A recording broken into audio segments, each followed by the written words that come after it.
Welcome back to another episode of Michigan Football Network. And we're back after another Lions loss, unfortunately. Um, Not a good week for Michigan football fans in general because obviously Michigan also lost to Ohio State, which, we kind of saw coming, but still stings nonetheless, when it's a rivalry game like that. However, to start the day off, we're going to go college again, just because let's save the best for last, which is the NFL conversation. So, with that being said, we'll go ahead and start it with Michigan, Ohio State. Um, Coming into the game, I mean, we said it many times Michigan has to be perfect. Underwood had to have a good game. We needed a really good game in on the ground all around. Um, we needed our pass rush to get home, and we knew we couldn't cover their receivers, so we couldn't give Sayan enough time. And well, none of those things happened. Literally down the list, none of that happened. Bryce Underwood, 8 for 18, 63 yards and an interception. Jordan Marshall only had 7 carries for 61 yards. And then defensively, Julian Sand had 19 for 26, 233 yards, 3 touchdowns. He did throw an interception, though. So positive there. And then Bo Jackson, throwback. Bo Jackson, 20. The? Oh. Yeah, he's back, baby. They figured out how to regenerate. Anyway. Bo Jackson, 22 carries, 117 yards, and then Carnell Tate actually was their leading receiver, not Jeremiah Smith. Jeremiah still had a solid game, but Bo Jackson seemed to kind of be their best offensive player on the day, though. 117 rushing yards, 49 receiving yards. Carnell Tate, 82 yards, a touchdown. Jeremiah Smith, 40 yards and a touchdown. So defense obviously didn't get it done. Offense, I would say, let us down even more, though, because it was a low scoring game going into the second half. And then it kind of just seemed like the offense couldn't get anything going the whole time. Defense was just at their breaking point, and that's how that goes when you're playing a team like Ohio State. That's talented. That is that talented offensively. You can't just expect your defense to hold them to frickin' 10 points. You know what I mean? That's just not realistic. And even if we did, we would have lost. So I was gonna point say, being, even if we did, it didn't matter. point being, it was just not good enough on the offensive side. And I'm gonna say it. I am worried officially. Not necessarily about Bryce Underwood, the player, but I'm gonna say something that I said it to one of my buddies who's a Michigan fan, and he didn't like it very much. I am starting to worry that maybe Bryce Underwood might transfer, if I'm being honest with you, simply because like if if we can't get him the protection on the offensive line that he needs and the weapons that he needs, I mean, it's one of those things like we won the sweepstakes. It's not like college football used to be where, kids are going to sit at the same school for 2, 3 years if they can't get it together. No, he can leave. Like he can go somewhere else Yep. and he will be able to if he wants to. So it's one of those things that's like, do I think Bryce Underwood, the player, is a bust, quote unquote, for college football purposes? No. But I am a little worried that he might see the writing on the wall and be like, look, we don't have a true quarterback coach. We don't have the offensive line that I'd like. We're not. He doesn't really seem to be getting developed really throughout the season. It doesn't really seem like they're opening the playbook for him. You know what I mean? And I will say I didn't watch the entirety of the Ohio State game because I was driving 6 hours down to Tennessee to go see Vanderbilt, Tennessee, which was awesome. But I did miss a majority of that game, unfortunately. But from what I saw, it just wasn't we weren't doing it enough. It seemed like everything we did, throughout the season. Like and I worry about that. What were you going to say something?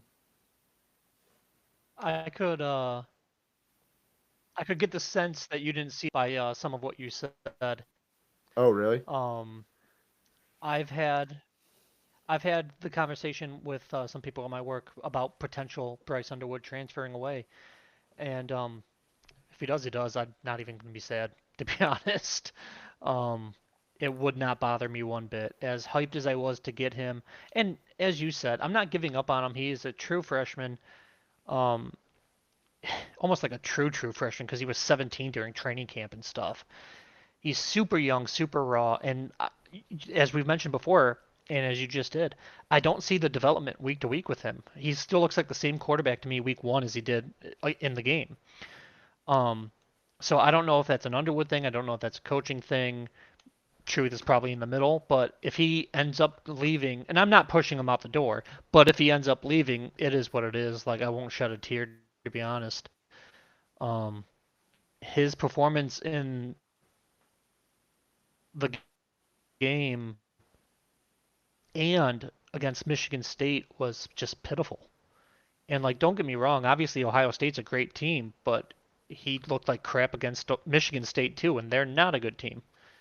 I feel like he doesn't take it to that next level for these rivalry games, and it was so bad. It's not even like a development thing because he had under 100 yards.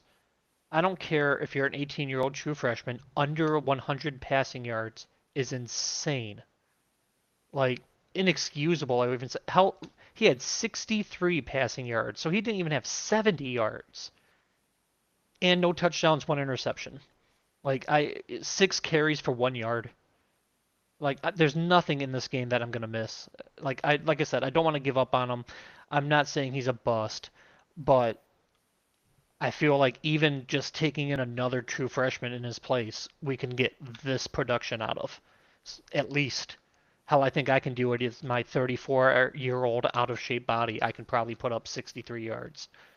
Um, like that is a low benchmark. That is a low benchmark, and I would say at least half of those 63 yards are screens. So it just is what it is. Um, I he had a 31.39 QBR. Like I was a huge supporter when he first got here, a huge defender. As you mentioned, we like won the sweepstakes for him. We literally had to pay him, $12 million. And I'm not one of these guys yet, but I've seen the take on Twitter, so I'll just voice it. Some people were asking if we kept a receipt and we can get a refund. So I'm not quite to that point, but I'm just saying like it hasn't been good. Um, I kind of feel a slight bit of relief that the season's over because the whole season we didn't look good. As we mentioned before, I don't think we were really worthy of being ranked, and I'm not too upset that I don't get to watch them play anytime soon. I mean, I'm sure we'll make some kind of Citrus Bowl or whatever, but nowadays half the starters sit out of that anyways, and Hmm. it is what it is.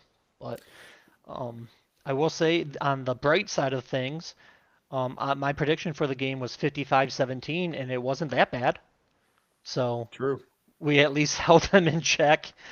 They have two elite receivers. We held both of them under 100 yards, which I thought they might Hmm. both go over 100 yards each. Um, but it might have been the least upset I've ever been in my entire life about losing to Ohio State. I knew this was coming.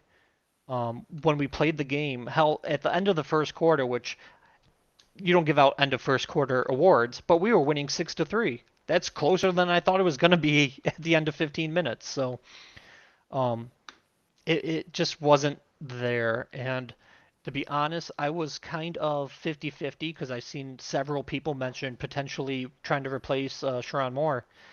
And I'm just like, I don't know. Like, he hasn't had that much time, but like his coaching on game day is not that great.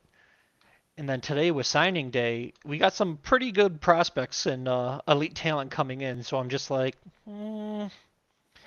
I don't know, because he seems to be a damn good recruiter. Like you mentioned, we did at least get the talent here, but it doesn't always show up on Saturdays. So Yeah, and I feel like nowadays, with college football, recruiting is more important than anything, because you can always find, not to say that calling plays is easy, but there's this thing, called a pool of coaches that there is a shit ton of people that can do that job probably.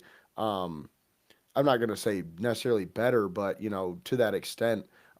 where you can have him be the recruiter and have someone else be the play caller. I don't think he needs to do both. Now, I say that to say I don't think we should fire him because he is such a good recruiter. But if he fails to find coaches that can call the plays, then you have to start having the conversation because at the same time, there's also a lot of damn good recruiters out there. So you just got to find the right people in the right positions.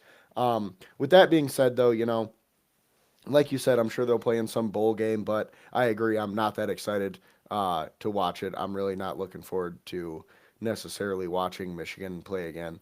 And I'm glad I missed most of the game, to be honest with you, because I was checking the score like throughout my drive. Like I would put it on the radio every so often when I could get it, and just not a lot. I didn't hear a lot of positive, so I'm very glad. Once I got to the tailgate, there was like I think we were in the halfway through the third quarter, so I watched for the most part from then on. But once it got out of hand, I was like, yeah, I'm just gonna enjoy myself before I We were walk into much this more other game. competitive in the first half. It was like a Yeah. 50-50 kind of game, especially in the first quarter. Like I said, we were winning. Hmm. I mean, like I said, not gonna beep. We just stepped up our game, and then everything fell apart. So, Yeah. And that's the real reason like, I was kind yeah, of excited to watch when like, I got to the tailgate because the first half was pretty close and then it got ugly. So with that yeah. being said, though, moving on to Michigan State, um, we came into this saying Michigan State has a real chance to win, and they did it. They pulled it off, which is kind of funny. They kind of did it the ways that I would say the opposite of the way that we thought they would. Um, they kind of out offensed the Maryland offense because I mean, I don't even know if they did really. I mean, they obviously did because they won, but they scored more points. I guess I'll put it that way. Malik Washington, 38 for 61, 459 yards, three touchdowns, and an interception. They only had their lead rusher had 5 carries for 52 yards and a touchdown.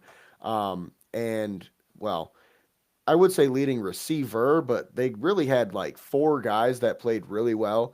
Shalik Knott's 8 catches, 139 yards, a touchdown. Jaleel Farouk, 10 catches, 110 yards, two touchdowns. Caleb Webb, 7 for 77, and then Dewan Williams, 7 for 69. So Michigan State's defense kind of got torched a bit, but their offense seemed to have made up for it, which I I'm not even going to try to pronounce this name. I want to try every week, but um, their true freshman quarterback for Michigan State played pretty well. 292, four touchdowns, and one interception. Tolliver, 13 carries for 95 yards on the ground, and then Nick Marsh. Uh, Three different receivers had a touchdown. Nick Marsh led the way with 85 yards and a touchdown. Amari Kelly, 76 yards and a touchdown. Jack Velling, 68 yards and a touchdown. So as we just heard, they did a lot better offensively than Michigan did. And that's why we were able to get through Michigan's stats so quick because there was not a lot to mention, unfortunately. But Michigan State did pull out the win. They also did fire their head coach. And then they hired Pat Fitzgerald from Northwestern, which I personally like the hire. I don't necessarily. I'm not going to sit here and say that I love it because he did get fired for some hazing concerns. Some stuff was going on there that I don't love. He didn't do that well his last few seasons there either. So we're kind of hiring a guy who used to be pretty good, but fell on some hard times for sure. He didn't coach for the last 2 seasons. So I mean, if you think about it that way, the name factor's kind of nice because he was talked about as one of those guys that was going to take the next step. But if you look at the last few years, you kind of question it. So we'll kind of see how that goes for MSU. To be What's up? fair, it's not like Michigan State has ever had any coaching controversies. They have a good culture there. So I mean, maybe they can get over that, I guess. Yeah, I don't see Michigan State as a team that, is going to have to vacate any wins or anything crazy like that. I don't necessarily think, they have, like you said, the controversies with their head coaches. So fingers crossed. Hopefully they will figure it out. They haven't figured it out in a long time though. Unfortunately, since D'Antonio, they have not done well in the coaching department. Unfortunately, and joking about it, but they did have to vacate some wins and all that. So hopefully Fitzgerald can figure it out there, but my hopes are not that high, to be honest with you. He is a solid coach. Like if he can get Mhm. all the off the field BS aside, it is a solid hire. When I read that, I was surprised they hired him the same day they fired their last coach. I'm like, was there I don't know if there's like a Rooney rule or anything for college, but Nah. that was a quick transition. But name wise and whatnot, he will bring like name recognition to the brand. I do think it will, and I like I said, I could be wrong, but I do think it will bring slightly better recruiting. He has had a more of a reputation than winning than Michigan State has had. I mean, that's once again a low bar, but hey, you got to take baby steps. I'm sure the Sabins of the world aren't going to want to sign up for MSU. No offense, but Yeah. so yeah, I will give some credit to MSU. Controversies aside, he's a better coach than they've had in the past in terms of a football coach. I will say that much, in my opinion, at least. Yeah, we'll the way I'm gonna say it is I guess we'll just wait and see because we don't. Like I said, he's had the last few years off too, so it's like who knows what's gonna happen, like you mentioned, who knows how he'll recruit, who knows how he'll handle the NIL and all that too, because that's relatively new. I mean, That is true. he hasn't had to deal with that too much yet, so but with that being said, speaking of the NIL and all that stuff, the transfer portal opens January 2nd. It's open till the 16th. But signing day is December 3rd through the 5th. So it is currently signing day, like we mentioned a little bit before with Michigan. I don't want to necessarily get too much into all the prospects and who they're signing quite yet, just because I want to wait till they're done. Yeah, Because we're gonna have a show today, and then there's gonna be 2 more days of signings, so we'll just wait until next week, and we can kind of especially go over since the the big big fish names. hasn't signed yet. Yeah, exactly. So let's just wait and see, and we'll figure that out as it comes. But it's going to get exciting here soon in college football. Well, college football playoff coming up, transfer portal signing day. Obviously, all the coaches, the coaching carousel, as you will. But with that being said, that'll wrap up our college football discussion for today. Moving on to the NFL, which personally I am not looking forward to, simply because there's not a lot of good to talk about, if I'm being honest with you. I have reiterated it all season that I'm not that worried about the Lions.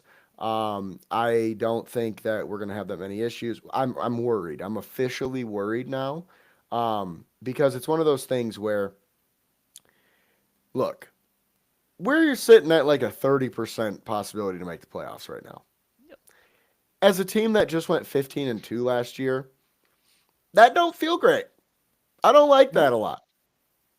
As a team that's won playoff games finally, I don't like the fact that we're starting to tick back down that totem pole. Now, Brian Schottenheimer, the Dallas Cowboys head coach today or yesterday, mentioned, both of these teams, the Cowboys and the Lions, are way better than their record shows. The Cowboys are playing some really good football, though, which we'll talk about here in a little bit. But I do think that that's right. The Lions are way better than they've been playing. But that's kind of what scares me, if I'm being honest with you. Because last year we went 15-2 with half of our team out the whole season. Um, and it seemed like it didn't matter who we had. We just won. We won games, baby. This year it's the opposite. It's like we got injuries, yes, but we're not totally decimated. Um, and then it feels like when we are totally decimated, like our DBs against Philly, they played pretty well. Oh, The rest of our team shit the bed. It's like the people you would never think are shitting the bed. Panay Sewell, Amon Ra, Jared Goff. I think some people would say they do believe it, but we haven't seen it, since, well, I guess last year in Houston.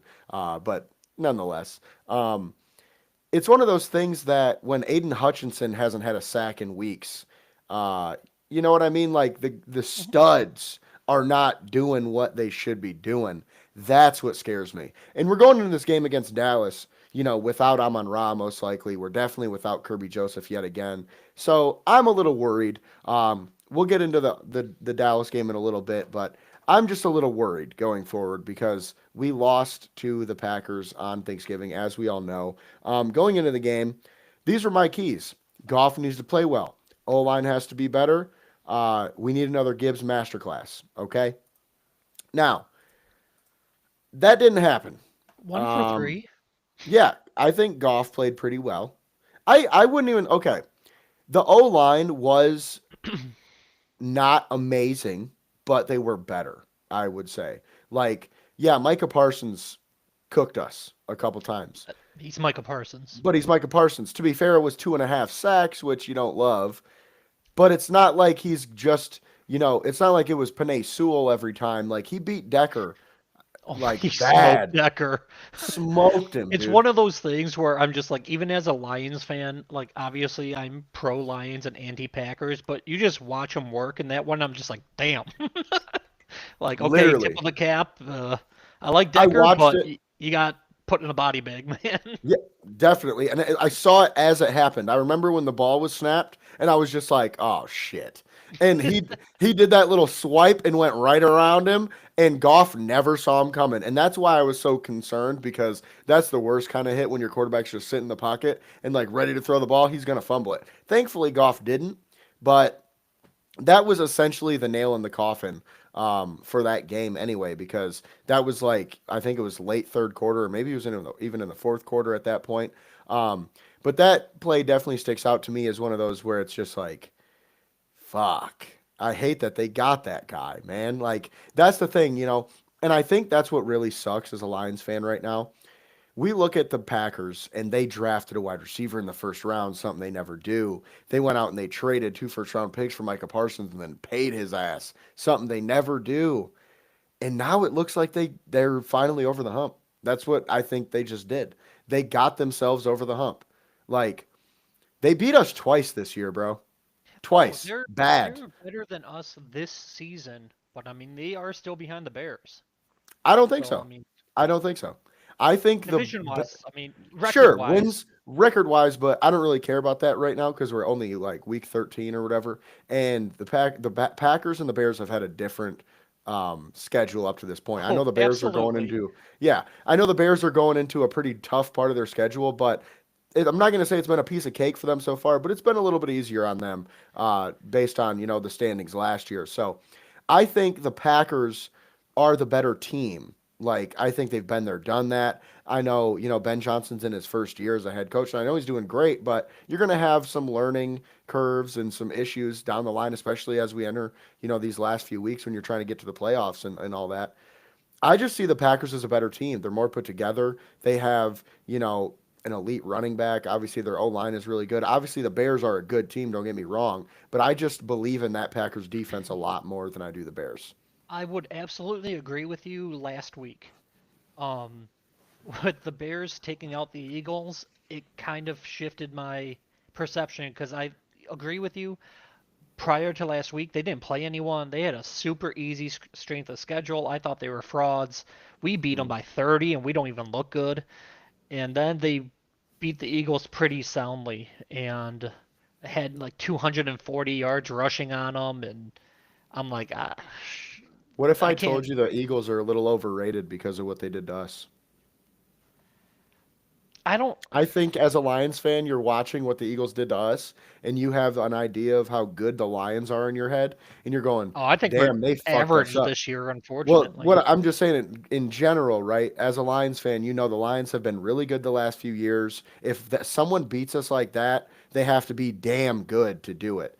I just think the Eagles are a very good team.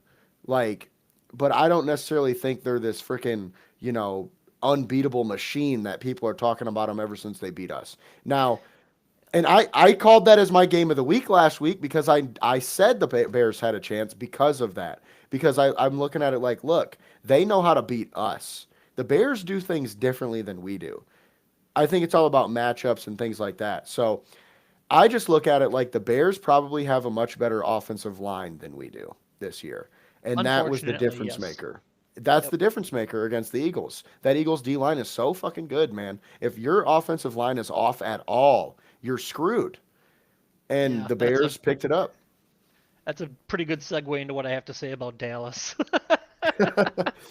um, But yeah, before I we do. get to that, Yeah, um, I do think like on paper the Packers are better. They play each other this week, and I do expect the Packers to win. But I will say the Eagles win is nice. It's hard to run on Jalen Carter and Davis, and they got Graham back yeah. from retirement, and they just did it. Like I don't think Swift's that good.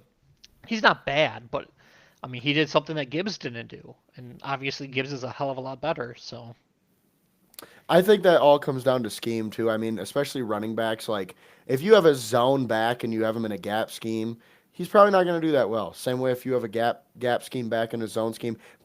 Moral of the story is, if your guy can't read to find a hole, then and you're running zone, you're probably screwing yourself. And that's the thing with DeAndre Swift. He's more of a gap scheme running back, in my opinion, because he doesn't have to read the hole. He just has to run. Just get the ball and go through the hole because it's going to be there.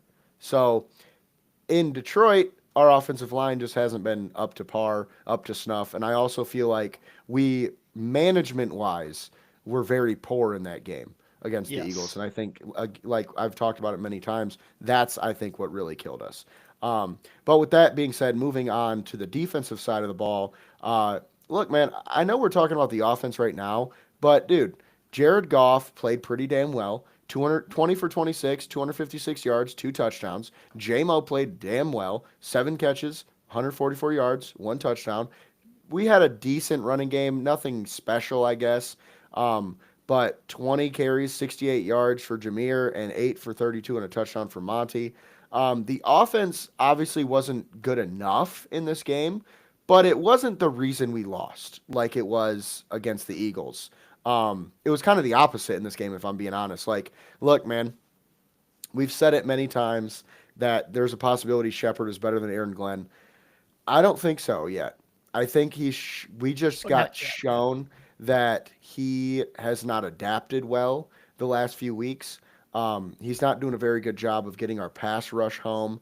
And I don't love, and I'm not going to say I don't like it, what he said. I just don't love that he said, like, players got to make it happen too. Because we all know that. But it's like, I don't know, that kind of feels like like a tiny minute, like a mini cop out. Like, yeah, I can, call whatever, but the players got to execute. And it's like, yeah, you're right.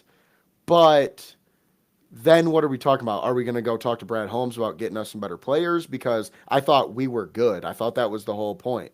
You get what I'm saying? It's like, it seems like we're not on the same page here. If that's the case, if Kelvin Shepard's saying he needs better players and Brad Holmes is saying we're good, clearly we're not, brother. So we better do something, okay? And I just think Kelvin Shepard the last few weeks hasn't shown enough changes in doing things differently when we play different teams, especially when they keep hitting us with the same shit and we can't stop it. I mean, the Packers, dude, they were killing us downfield. Like, they pretty much did whatever they wanted to downfield on us. And I know we weren't necessarily healthy, and I know Kirby Joseph is out, but we should prepare for that. Like, we just had the worst injuries ever that I can remember as a Lions fan last year. And coming into the season, I thought we would prepare better for that. And look, Thomas Harper is a decent player, but he's not Kirby Joseph, and it's Correct. showing. And that's the problem is that like you never see these big plays happening over the middle of the field when Kirby's in there. And kind of speaking of Kirby, he's got a bit of a knee issue that it might be long term, and surgery might not be able to fully repair it. So that's scary, man. We just paid him, Yep. and that's just one of those things that it's like kind of segueing back or tying back into my initial point of I'm worried. It feels like the luck's run out, if I'm being honest with you. Like that might sound crazy, but we went 15-2 with half of our defense out for literally 10 straight weeks, guys. That's insane. That's not normal. That's lucky. Now we can't stay healthy and we can't win a game. It's crazy. Like and I've said it before, it reminds me of the Giants. And I'm not off that train yet necessarily, but we're going to have to start stacking some wins if we're going to even sniff the playoffs. So, defensively going forward, we're going to need to make some changes, and I think that's going to help us out. It depending on what the changes are. But allowing Jordan Love to have 4 passing touchdowns, no sacks, no interceptions, no turnovers, in the way that they did it, the way that the Packers beat us, man, was just demoralizing, dude. Like it didn't matter what we did. We couldn't cover. We couldn't stop the run. We did better against the run down the stretch, but that last play on 3rd and long when they got the conversion to end the game, that epitomized the whole game right there, dude. One-on-one coverage, just beat. Yep. Good night. Like we can't keep doing this. Like we got to get to a point where we realize we don't have fucking Terrion Arnold and DJ Reed out there right now. Why are we playing bump and run covers 0? Like what? I don't know. It just doesn't make a lot of sense because we're not getting home. Like I get it when you have pass rush, but we're not doing it. So I don't know. What's your 2 cents on it? Um, as you said, we just got to play better. I think we also got to scheme better because, as you mentioned, we have a severe lack of pass rush these last few weeks. But if you look at the pass rushing stats for the season, we are still top 10 in sacks and pressures on the year. It sure doesn't feel like it.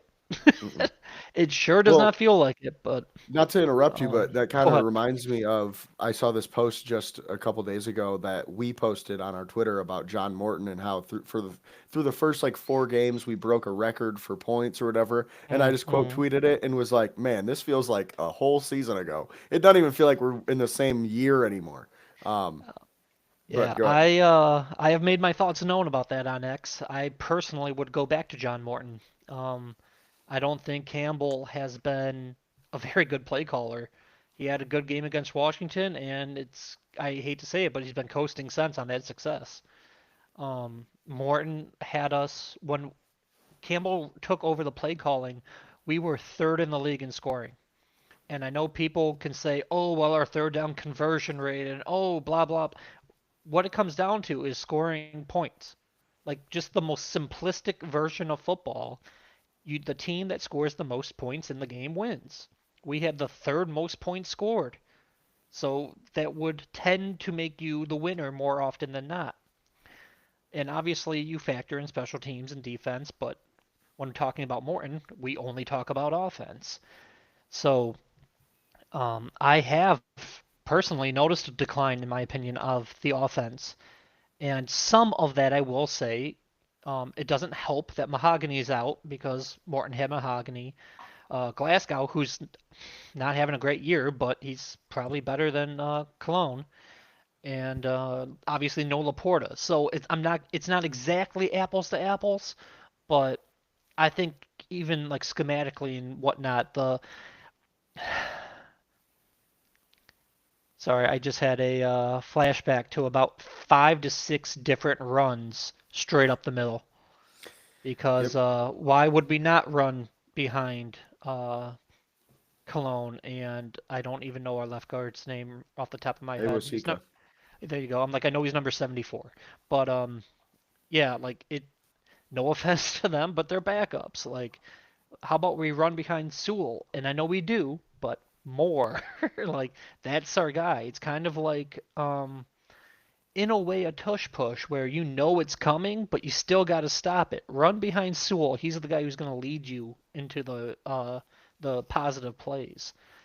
But yeah, like I just don't see it with this play calling with Campbell, and then on defense, circling back to the main point, um, like Hutch is still good. Like he's still in the, I believe, if I'm not mistaken, top 5 in the league in pressures. Yes, you obviously want him to get home. Pressures are great, but sacks are too. And he tends to do very well with not only the sacks, but I'm curious on what his percentage of sacks to forced fumbles is, because he tends to be able to get the ball loose also when he gets home. So at least he's getting pressures, at least he's affecting the play, but yes, he does need to get home more.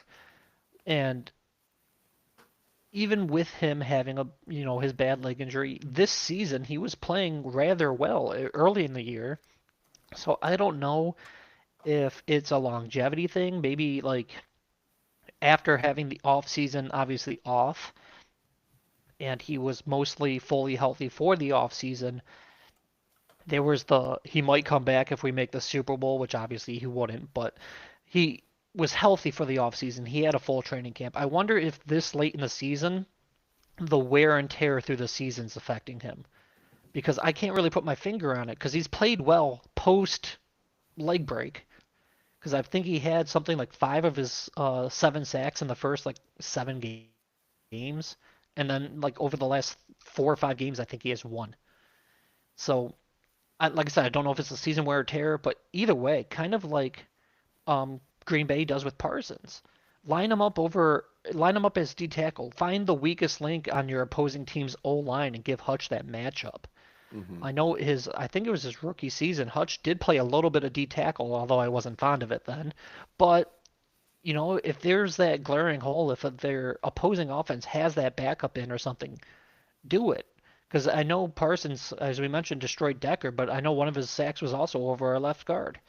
So it's like they move him around, just find the matchup, scheme him. He's too good to just get pressures. And like I'm not trying to undersell the pressures, but I can't only talk about pressures. Like we need more guys. Like as a team, Mohammed had a real good season last year. He had a good start to the season. He's kind of fallen off. I haven't heard his name in a while.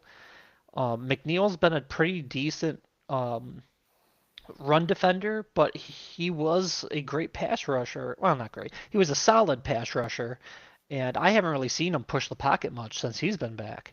So I don't know if he's, rusty or still dealing with something, or I hate to say it, but maybe he's not the guy he once was before his injury, just I because. think I think it's because we're playing him out of position too much. That's all it is, man. Like, and I'm glad you said that because I was talking about this on Thanksgiving. Like, we have a guy who's a fucking nose tackle. He came into the NFL as a nose tackle.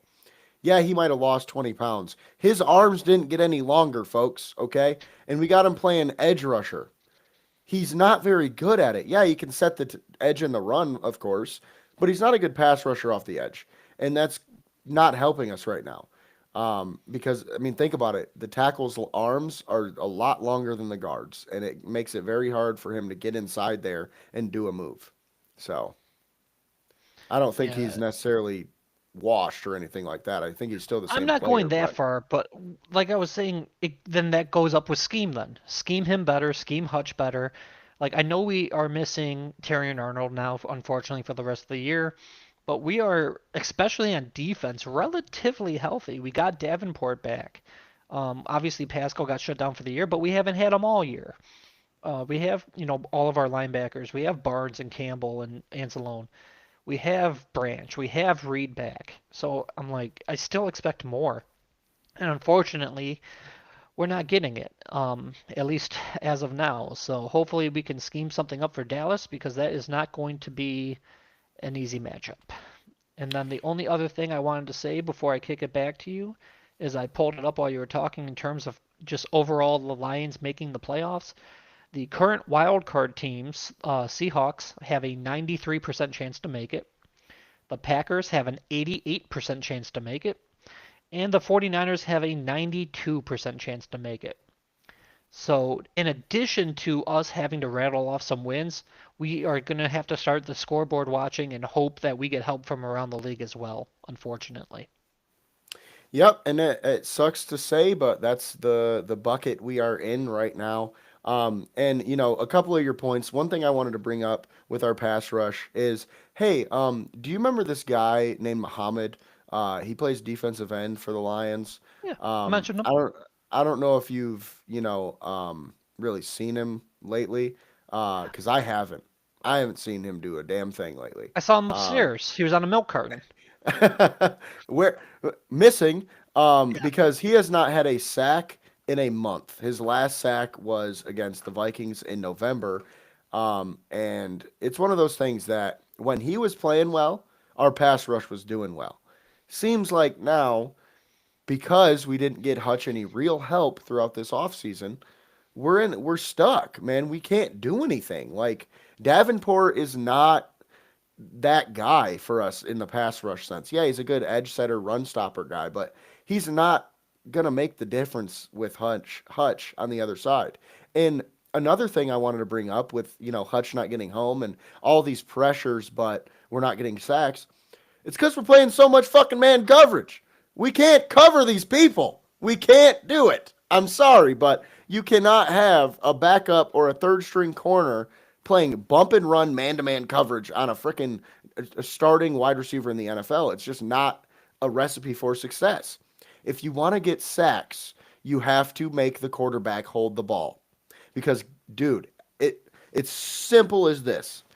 If his first read is open, you will never sack him. Ever. Ever. It's impossible. You won't at all. Because his first read is 1, 2, 3, bam, there it is. That's why we aren't getting home. And it's like, yeah, there's a lot of times too that he sits in the pocket for a minute and there is no pressure coming. That's also a fact. But it's one of those things where we have to make it interchangeable. Like our pass rush has to play complementary football with our DBs and vice versa. And we're just not getting that right now. And then the other thing, going back to your first point, I do agree. I think John Morton should take play calling back, but not even because I think he's a better play caller than Dan Campbell. Just because I think it wasn't much different, and I think right now Campbell having to call plays takes away from his overall ability to manage the team. And look, man, I don't know if you've noticed it or not, but we don't have that fire that we had even a few weeks ago. It seems like the Oh, team absolutely. like they're just kind of out there. They're doing their thing. Yeah, they were trying to win. I'm not saying they gave up or anything, but it just doesn't. We don't see those videos of Dan Campbell in the freaking locker room hyping the guys up like we used to. You know what I mean? Like there's just something's changed. And especially now that you see Ben Johnson doing what he's doing, I'm like, look, man, maybe he was a little bit more a part of the reason why our locker room was the way that it was than we thought. Because man, they are hype as shit every game. Every time that they win, you see a new Ben Johnson clip out on social media going viral. So To be go ahead. fair, as you mentioned, you said every time the Bears win, you see a new clip. The Right. Lions haven't won to have those clips. Very true. So, But even against Washington, did you? I don't remember seeing anything. I no, didn't. I think, and this is obviously an assumption, but I think the players just know. I think the players know we're just not as good of a team as last year. And as you mentioned, I I don't. think, no, No, I disagree. I think last year's team would kick our ass right now. um, Especially in the trenches, assuming once again last year having Ragnow and Zeitler. Um, I mean, but yeah, our O line is worse. That's without a doubt. But I would say everywhere else is better. I mean, JMO's well, maybe not JMO, but he's had a handful of really good games. Obviously, Amon Ra hasn't been playing that well the last few weeks, but I mean, he was he's still great had a the good year. first few weeks. Yeah, I mean, he caught like 6 weeks in a row. The dude had a touchdown. Like, I mean, Jameer Gibbs probably is having his best season so far, just kind of overall. And our defense, I think our defense is a lot better than last year, talent wise. On paper, if you compare what we had in week 12 this year versus week 12 On last paper, I year, would agree with I think you'd go, oh yeah, this is a way better defense. Now, other things factor into it, but I don't think that the players are looking at it like we're just not as good. I just think it's one of those things that like shit's just not coming together. It's not melding the way that it's supposed to. You know what I mean? But with that being said, moving on to the Cowboys game because we've been going on about that for a little while now. Um, my keys for this game are pretty simple. Okay. Offensively, we need to protect Goff. Dallas's D line is really good. It's not, Micah Parsons good. They don't have a Micah Parsons, as we know. But they do have a Quinnen Williams, who's a damn good defensive tackle. And I'll tell you what, he's going to cause us some issues in the run game and in the pass game. And then they have a plethora of pass rushers that they can throw at us. They got a couple of young guys, the rookie Donovan Aziriku, the guy that I really wanted, that we said, oh, no, we don't need him. We'll pass in the third round. And Like, oh my gosh, we'll take. Anyway, I'm trying not to go I off know right now, Easy was your but guy. oh my god, bro, it pisses me off because it just irritates me because it's like, dude, I'm not even mad that we drafted Tesla, but why did you give up so much for him? I will never get it. Like when it happened, I didn't understand. And I'm even more pissed off about it now because look where we're at, man. We should have got an impact player. I'm sorry, but the dude ain't done shit this year. Like, and I get it, it's for the future, but he's done nothing this year. And He just every had a year that goes touchdown. by, I don't give a shit. It didn't. Did we win? Was it a game-winning touchdown? No. All right. Well, It was anyway, better than his first touchdown when we were down true. 27 or whatever Well, it not was. to me because I was at that game in that end zone and it made me feel That was good. a cool So, catch, but if you can um, clip that 15 seconds from that game and forget the rest, but right. That was beautiful. But point being that like, do I dislike the pick? No, but it's just like, dude, we had bigger needs than a fucking wide receiver, especially considering we traded Tim Patrick away for basically nothing. It's like, dude, Tim Patrick did more for us last season than Isaac Tesla is this year. And it's nothing to do with the Tesla. I want to reiterate that. It has nothing to do with him as a player. I loved him as a player. I said it coming into the draft. He was one that I wanted. But doing that just makes no sense. And now we got guys like Donovan Iziriku over there in Dallas playing pretty damn well, and he was a third round pick. Now, he fell rant to the aside, third. I think so. He might have been a second rounder, but I'm pretty sure he was a I'll look third it up while round you pick.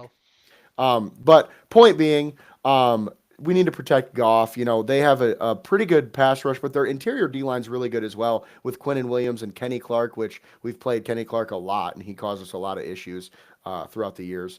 And then they also have, oh my gosh, I'm spacing on their other defensive tackle's name.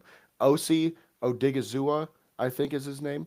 Um, he is also a pretty good defensive lineman. He's more of a pass rusher too. So they've got a lot over there on their defensive line, and we know our O line has not been very good. So that's going to cause us some issues. Um, He was and 44th overall. Sorry to cut you off. 44th, so that'd be second round, right? 12th pick in the second round. Okay. Well, either way, maybe not him specifically, but there were a few guys like third, fourth, fifth round. Because I remember day three, there was a couple guys that I really wanted, and we didn't draft them. And Brad Holmes came out and was like, "Well, I just thought we didn't really need that position." You thought wrong, brother. You thought Well, we got wrong. I'm sorry. Hassanine. Hassanine, however you say it. Motherfucker ain't on the roster. He ain't even here. Like, I'm just saying. I don't know. It's one of those No, things I where hear you, like man. Brad Holmes is amazing and I love the job that he's done, but I literally said it this off season. This is a make or break year for him. This is when the fucking pressure is on. You got to do something big. You have to make this team go from contender to winner. We didn't do that. We just didn't at all in any way, shape, or form. And yes, maybe he set us up better for 3 fucking years from now, but I'm not worried about that right this second because I'll tell you what, we don't even know if our quarterback's going to be here in 3 years. Anyway, Well, show us point how being, Hendon Hooker. all right. Who know? Watch. 3 years from now, we sign him back to the roster. He Oh my comes over. God. He's our starter. Just fucking kills it. Wins MVP. Wins us a Super Bowl. I'd wake up That'd in be the the plot simulation and twist. be very confused. Right? Be like, what happened? Somebody turned down the sliders on Madden. I don't know. Exactly. But anyway, point being, offense, we need to be better, but defensively is what I'm even more worried about. I do think, personally, I do think we will have a good game offensively against the Cowboys. I think their defensive backfield is not that good. Okay. And I think Terrible. that even if Amon Ra's not there, we'll probably still do well. But I do think he's going to play. He might not play, 100% of snaps like he normally does, but I think he'll play. But even if he doesn't, I think that we will be okay offensively. I think my biggest question mark is our interior offensive line simply because of how good their interior defensive line is. I'm not necessarily that worried about their outside pass rushers just because I trust our two guys and they don't have a Parsons over there that'll fuck Decker up like that. But That's really all I'm worried about on the offensive side, or I'm sorry, on their defense. In terms of their offense, look, man, our defense has been getting cooked the last few weeks with passing games specifically. We run a lot of, like I said, bump and run, cover one, sometimes cover two. Um, they have CeeDee Lamb and George Pickens. Yeah, we better So not try to bump and run those guys. nope. And I'll tell you what, if we do, it better be a double team, but we can't double them both. So we're going to have to figure something out. And that's what I'm worried about because Dallas's offense this year has carried them, man. Like their defense has been pretty good, but their offense is what's really like if they make the playoffs, that's the thing that's going to scare people because they can put up points like nobody else. I mean, their run game's pretty good, their pass game's elite. We all know that. So that's really what I'm worried about is their weapons versus our corners without Terrion because Terrion's been our best corner this year. Like Oh, I know DJ absolutely. Reed got the money, but DJ Reed has been very up and down. Terrion's been pretty good the last like half of the season. Um, so that's a big loss, and obviously we don't have Kirby Joseph either. So we're really in a bad spot right now to be playing the Cowboys with how well they've been playing. And I'm worried, man, because if we lose this game, we're essentially out of the playoffs. Yeah, and I'll add into that and say Ferguson is a pretty damn good tight end. So it's Isn't not he out? just. Oh, is he? That's news to I me if he think is. I thought he was it's like season-ending injury a couple weeks ago. I must have missed that if that's. I hope. I don't want to say I hope. I never root for injury, but it I'm would wrong, be. I guess. Who Is else he was it? good? Yeah, he's fine. Oh, Okay, I I'm was just. thinking Packers. I'm thinking their Oh tight yeah, end tore his Kraft is out. ACL. Yeah. Yeah, that's what I'm thinking of. Okay, I was gonna say I'm just like that's news to me, but I mean I don't follow Dallas, so I mean maybe, but for no Ferguson's a pretty dang good tight end. Oh yeah. Um, Pickens, I've mentioned it. I don't remember if it was here or to people at work since I talk football all day, anyways. Um, Pickens is someone I didn't really like when the trade happened to send him to Dallas. I was kind of laughing at Dallas because I thought they threw away a pick, and per usual, I will admit when I am wrong, and he is beyond shut me up. He is playing elite, not just well, elite, and we don't have a guy that can cover. Like Mm-mm. our attention and focus will be on Lamb as it should, but then Pickens is going to have a field day between him and Ferguson. I am worried about those three receivers slash receiving threats. I'll just say that. And when it comes to their defense, I think if, and this is the biggest if in the entire game, if we can protect Goff, I do think we can win, or at Mm-hmm. least have a shot. However, I have a feeling this is going to look a lot like the Philly game, where there's a lot of pressure up the middle. I don't see our interior O line being able to block Kenny Clark and Quentin Williams. We mentioned against the Giants how Dexter Lawrence is a top two defensive tackle in the league. I think Quentin Williams is the other one of those two, whether you want whichever way you want to flip them.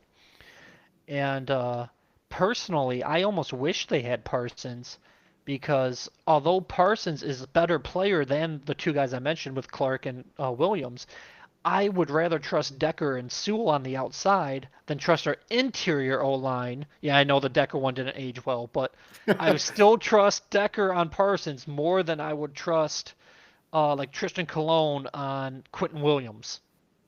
So it's and as you mentioned, as we know, and anyone who watches this program or football knows, the worst kind of pressure for the offense is interior pressure, and that's where the Dallas line is strong. You know what's crazy that you just said that is that I've been saying that for like a decade personally, and every time I say it, people look at me crazy, and then I have to explain why it's better every time. It's What, weird. It's interior like, pressure? yeah, I mean, I've said it on this show so many times, but it's like every time I say that, people are like, "What do you mean?" And I'm like, Any, "Well, it's obvious why." I feel like it's anyone that clear, says like, "What do you mean?" or like, "How so?" Just say, "Have you seen Aaron Donald play?" right? Like, I mean, Do that's you, the only reason the Giants beat Tom Brady. Like, I'm age. Oh, 100%. I'm aging myself, but have you seen Warren Sapp? right, Ndamukong Suh early years? right. Like interior pressure is a different animal, and unfortunately, the Lions don't have it. And that's one thing that I think we should keep McNeil as a nose. And like I said, I just don't see that pocket pushing that he used to have. Although he is unfortunately playing some edge. But yeah, their Dallas's D line strength, unfortunately, is the Lions' O line weakness, and I think that's going to affect the run game. I think that's going to affect the pass game. And personally, I'm not saying this game's not winnable. For some reason, I will say we are favored. But I would, at this point in time, pick Dallas to win because I don't see how we can deal with that D line with our current roster. I was hoping, obviously, the Ragnow situation worked out, but unfortunately, that didn't. And then, as you mentioned, then in terms of the Lions' defense, I don't see how we cover Pickens. And like I know I touched on that, but between the interior pressure from their defense, their outside receivers just being able to moss anyone on our roster, especially without Kirby there, I think the Lions are in for a long, long game. And as you mentioned, I wouldn't quite say we're out of the playoff picture with a loss, but it becomes like you have to have a near perfect scenario from that point on. And with the Rams coming up next week, which I won't dive into too much because obviously we'll talk about that on next week's show, we have a very similar two giant wide receivers to deal with Devontae Adams and Puka Nacua. So I feel like how if we can keep the Pickens and Lamb in check, that would be great. But if we can, hopefully we can roll out the same game plan next week. And if we get torched by them, then I wouldn't expect much different the following week either. See, I think I'm worried about the same things, but for the opposite teams. I'm personally worried that our pass rush won't get home, and that's going to cause us issues because I just think Goff's going to be able to get the ball out quick against this Cowboys defensive backfield. And I'm more worried about the fact that we're not going to be able to pressure Dak. And that's going to cause us issues because, like we both mentioned, their weapons are just too good. And like I've said before, I'm a lot more worried about our defense. And that's why I think we're going to lose this game. I think it's going to be 30-23 Dallas. I do think the Lions are going to stay in it the whole game, but man, this season seems like one of those that it's like a get right season. We're going to get smacked in the mouth this year. We're going to miss the playoffs. We're going to have a top 15 draft pick. And Brad Holmes is going to go work his magic, get us some good starters in the draft, and we're going to come back even better next year. Is it Um, sad when you said a top 15 draft pick? My first reaction was, ouch, that hurts to hear, but ooh, that's going to make some nice mocks. right, right. That's what I'm saying. It's like, It's look, like man, it's short been term, worse. ugh, long term. Yeah. And that's what I mean. It's like, maybe we needed this because we've just been so good the last few years. Lions fans got a little cocky. You know what I mean? It's like we all needed to get smacked in the mouth a little bit and take a step back and say, hold on, wait a minute. Maybe we aren't definitely going to win a Super Bowl. You know what I mean? Like, and That and was that's where I'm at. definitely my experience this year as a Yeah. Lions fan. I will be the first one to say I got cocky. I'll even say arrogant. And I'm like, you know what? We've been down for so long. When we're on the top, we deserve to talk. Well, we're pretty, I don't want to say right back down there, but we're just one of the middle teams, unfortunately. We're not that Yeah. 15-2 team anymore. And I don't see us winning more than maybe 10 games total this season, which is a lot different than I had said pre-season. Yeah. Um, but yeah, we'll see obviously what happens. And oh boy, let's just see what happens. At least we play on Yeah. Thursday, so that way we don't have to wait around until Sunday and figure it out then. Hopefully, we just win this game on Thursday. We can go into Sunday rooting for the NFC North teams to lose and enjoy ourselves, even though Green Bay and the Bears play each other. So unless there's another Right. tie, Right. Yeah, which, that'd be best case scenario, I guess, for everybody. But with that being said, that'll wrap up our Lions discussion, and that'll give us our last segment of the day, which is our game of the week. Um, We have one game of the week that's the same, which is Chicago and Green Bay, because that's the obvious one. Especially for us Lions fans, like we've mentioned many, many times before on this podcast. It comes down to certain teams are going to have to lose for us to make the playoffs. So if Green Bay could beat Chicago, that would help us a little bit.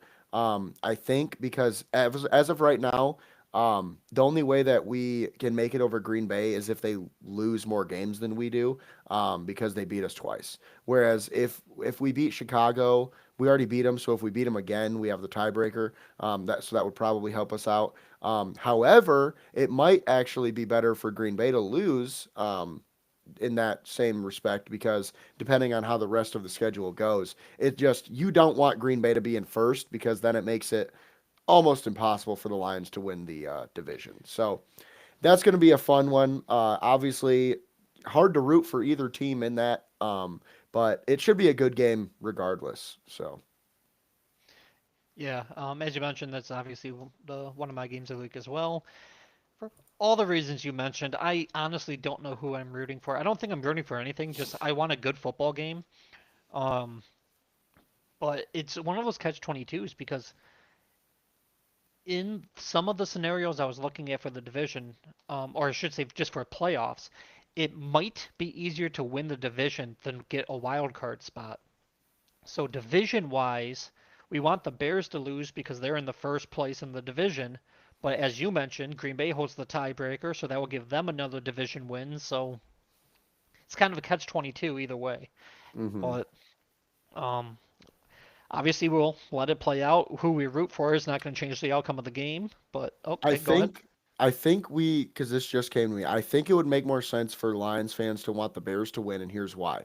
The Bears have a very hard schedule going forward, which means they could lose a lot of games. If they beat the Packers, though, that adds to the Packers' losses, and then they only have to lose a couple games throughout the season for us to jump up into first as we win more games. So I think that's the mental gymnastics of why we should probably want the Bears to win this game. And this is also just in case anyone out there doesn't know, because we only have 5 games left on the year. Chicago and Green Bay play twice still, hmm so they still got to go up against each other twice. So Yep, just another tidbit for it. With that being said, my other game of the week is Houston at Kansas City. And I know a lot of people might be like, "What?" Well, I'll tell you what. Houston has come on kind of hot the last few games. They beat Buffalo pretty recently, and they did it on prime time, and they made Josh Allen look like a fool. They were their defensive line is whooping ass right now, man. And I think that if they go in there, I cannot remember their record off the top of my head, but if they go into Kansas City, yeah, they're 7-5 right now. So if they go into Kansas City and get this win, there's a chance that they could jump up to first in their division, which they did not start very well. They won a few games without C.J. Stroud, and now Stroud is back. So this is going to be a big game, and I mean, obviously the Chiefs' record is not that great either, because right now they are sitting six and at six six. and six, and they are third in their division. So this is a must-win game, really, for both of these teams. If you think about it, I would say obviously the Chiefs need to win a little bit more than Houston, because Houston has the better all-around record, but still should be a really good game. Like I just mentioned, the pass rush in Houston's really good. That should give Kansas City some issues, because obviously Patrick Mahomes is their guy. So I think it's going to be a really good game, and there's a lot at stake for this one. So that's why that is my second game of the week. What is your second game of the week? Yeah, I didn't question why you had that game. That should be a really solid game. And if you told me coming into this week that Houston would have the better record than Kansas City going into the year, it would be something.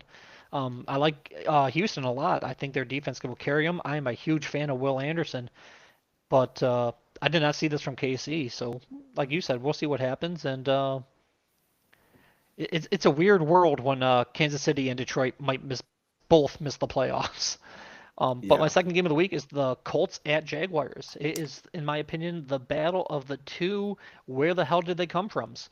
Um, the Colts have slightly come back down to earth a little bit, but they were out to such a big lead early on in the year that I don't want to say they can drop back, but they're eight. They're both of these teams are 8-4. Jacksonville's first place in their division. Did not see that coming. Um, and it lacks the, like, I would say, name slash franchise notoriety of a solid game. It's not like Pittsburgh, Baltimore, or anything like that.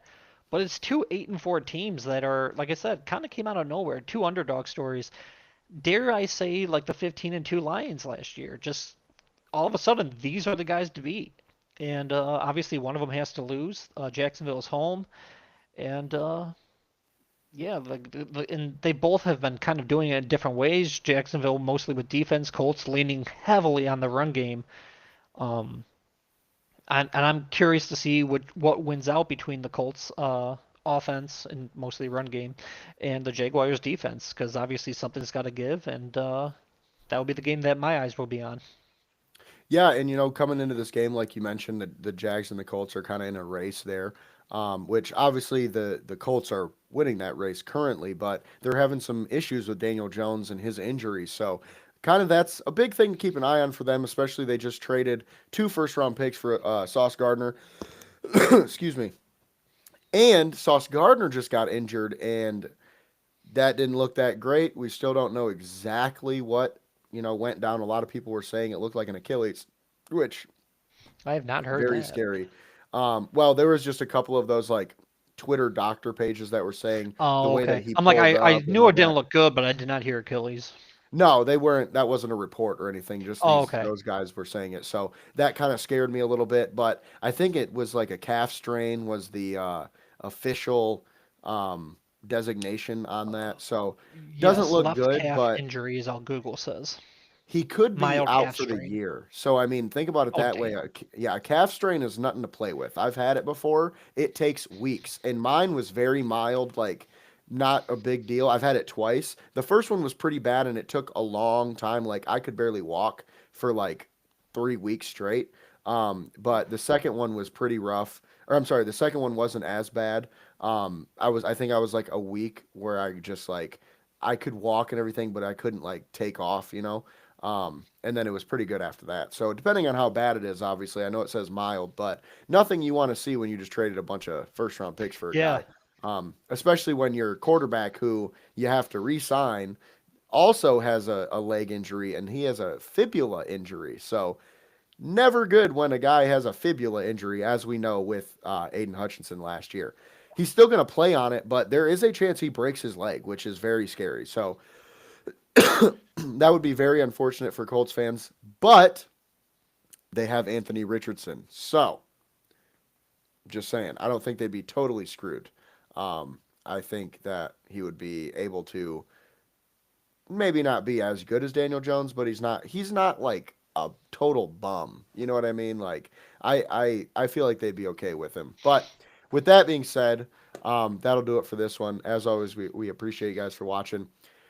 As always, if you're looking for some new gear, check out Fanatics. The link will be in the description. We'd appreciate it. If you're looking for some new gear, if you click that link, that'll take you right to the place and that'll help us out as well. And also, subscribe to my YouTube channel, Jay So Sweet. We got a lot of cool stuff going. I just went to Vanderbilt, Tennessee, and Pacers Wizards, which I know those are two total different ends of the spectrum there, but going to every stadium in America. So it's going to be a lot of fun. Subscribe to the channel. Check us out. I am on Twitter at JSoSweet. James is at Gullet_James. And we are both at MIFB Network and MichiganFootballNetwork.com. With that being said, we appreciate you guys for watching. We'll see you on the next one.